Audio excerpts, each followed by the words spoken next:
I'm Lisa Dobry, and I'm one of the Stencil Club voices for July of 2016. And I'm her daughter, Olivia. I was so excited when my mom's stencils arrived. I especially loved the ones with the birds and the flowers. The birds made me remember sort of happiness or laughter, and the flower reminded me of a report I did. Every year, my mom makes me a binder representing the grade level that I'm going into next. Like last year was 4th grade Fierce. Oh yeah, the dragon stencil. That was also by Mary Beth Shaw. Normally, I always do the binders and keep it a big secret and I don't show her anything. But this year, because she's 10, I've decided to get a little bit more input from her to make sure that she really likes it. Would you like to pick out the paint colors? Sure.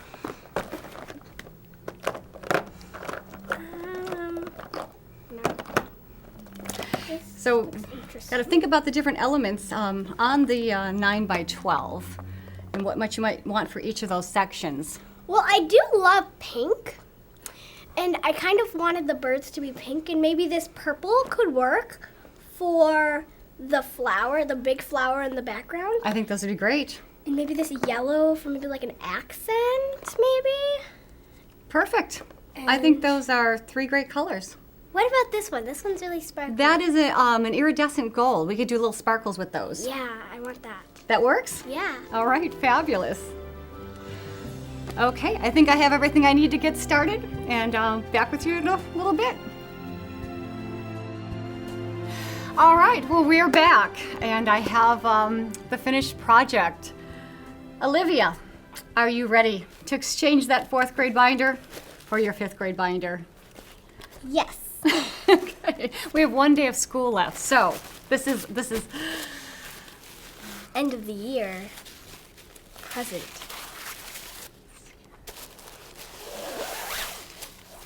Okay.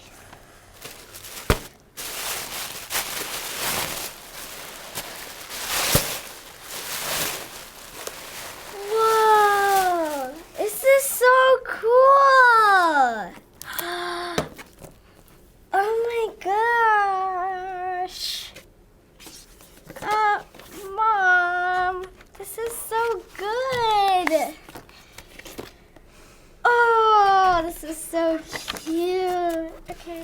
Oh, look at this, look at this, look at this. Yay, I think she likes it.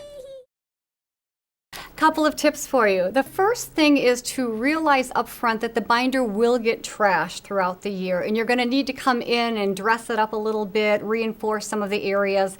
Things that are particularly vulnerable are these plastic outside sleeves, your spine edges, and also your inside pockets tend to get beat up as well. Duct tape as well as clear packing tape are your friends. So when you're planning your design, grab an extra set of the duct tape that matches your design and keep that on hand because you'll be wanting to go back to it later. Couple tricks for actually putting the binder together. This spine can be really hard to get your paper into. It's pretty tight, particularly if you've added a lot of lettering. So what I found works really well is if you start by putting it inside, and then when it starts to get tricky, slide a ruler or some kind of a stick if you need something more narrow, and then that gives you the support to actually take the paper all the way down inside. And then you can just pull it out. It works real good. All right, another thing that I did in Olivia's binder, on this inside pocket, this is a great place to decorate, but you're going to have to make sure that the papers that are being slid in are coming in behind your decorative paper. So, take your packing tape, okay, and go to the back side of your decorative paper. About halfway, leave half of it sticking out.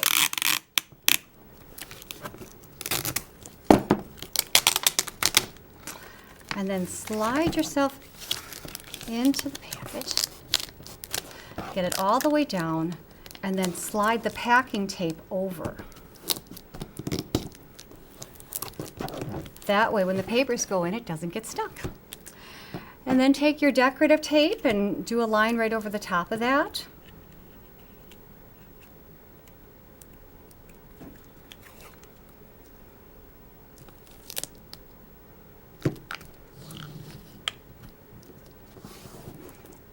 Well reinforced and kind of pretty.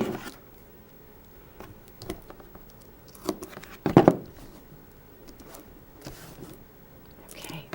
And then the other thing is when you're in your back, take note of where your little screws are. Because when you go to slide your full sheet of paper in, it's not going to clear this. So depending on what color paper you're sliding in versus the color of your binder, you'll want to kind of make a plan for that.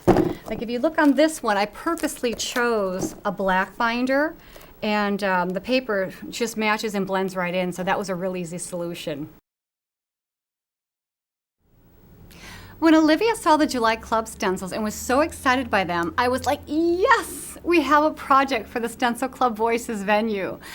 However, as I began to work on the project, I really struggled. It was not coming together, and I was genuinely stressed. I couldn't figure out why. I kept telling myself, this isn't rocket science, it's a binder.